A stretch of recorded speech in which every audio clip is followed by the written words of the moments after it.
That's the Beach Boys and Cotton Fields. More great 70s music to come and a chat with singer P.P. Arnold, all in the next hour. This is Radio 2 on the BBC Sounds app, on your smart speaker and on 88 to 91 FM.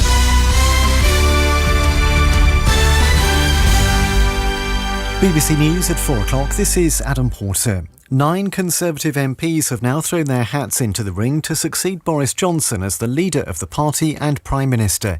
The candidates' tax policies have been high on the agenda. The former Health Secretary Sajid Javid and Jeremy Hunt, who served in Theresa May's cabinet, have said they'll cancel the planned rise in corporation tax and reduce it further. But the former Chancellor Rishi Sunak has suggested tax cuts may have to wait. Also today, some candidates have been questioned as to why they didn't resign from Mr Johnson's government sooner. The Transport Secretary Grant Shapps didn't quit the cabinet, and in his first interview since deciding to run, he was asked whether his recent support for the Prime Minister showed poor judgment. This country was obviously going through extraordinary times a couple of years ago, and I'm not going to come on your programme now and start to sort of unpick the Prime Minister of the time. I don't think he was perfect, far from it. What I think is my role in this was to get on with running the Department for Transport, and that is all I've been focused on. Rescue workers in eastern Ukraine, where a Russian missile strike has killed at least 15 people, fear around 20 more are trapped under rubble.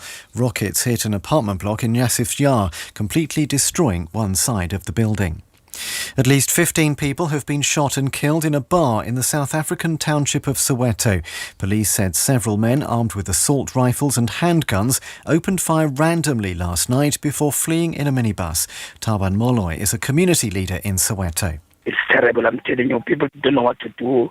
If you were there, you could see women and children crying. I mean, some kids lost their fathers there, Some women lost husbands, mothers lose sons and daughters. An air industry boss has said the cost of flights will definitely go up. Willie Walsh, the Director General of the International Air Transport Association, is blaming the high price of oil for the increase. Temperatures across London and the southeast of England could get as high as 32 Celsius this week. The Met Office has issued a level 3 heatwave alert and is urging everyone to drink plenty of water and wear sun cream. The alert comes into force tomorrow, but the warm weather is already here. These people in Southend-on-Sea in Essex have gone to the beach. We came from London an hour away, and we came because it's really hot, so we just came to enjoy the beach and go in the water.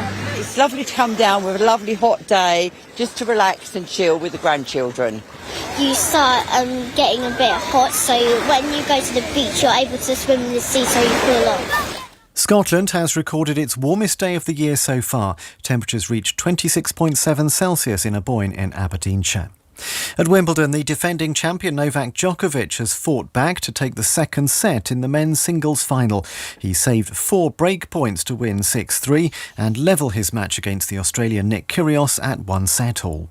BBC News, it's 3 minutes past 4. BBC Radio 2. Now let's get some travel news. Here's Sauna Merchant. Adam, thank you. It's not looking bad at all on the motorways. At Glasgow Green, just need to warn you, there are some road closures in for the music festival. So it's Glasgow Green, Greendyke Street and Mart Street. And ScotRail services finish early today, just to warn you ahead of time.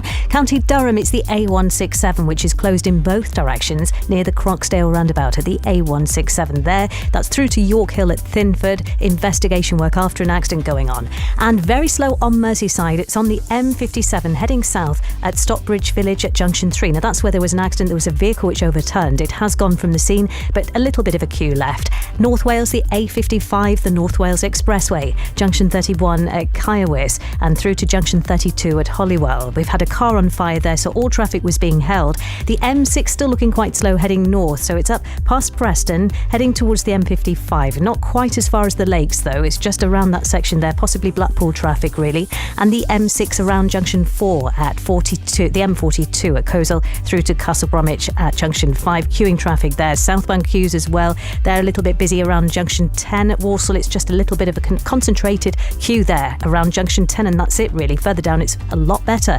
Then the A12 between Whitton Bypass and Junction 28 at Hatfield Peveril South. There's been an accident. I'll be back with more in an hour.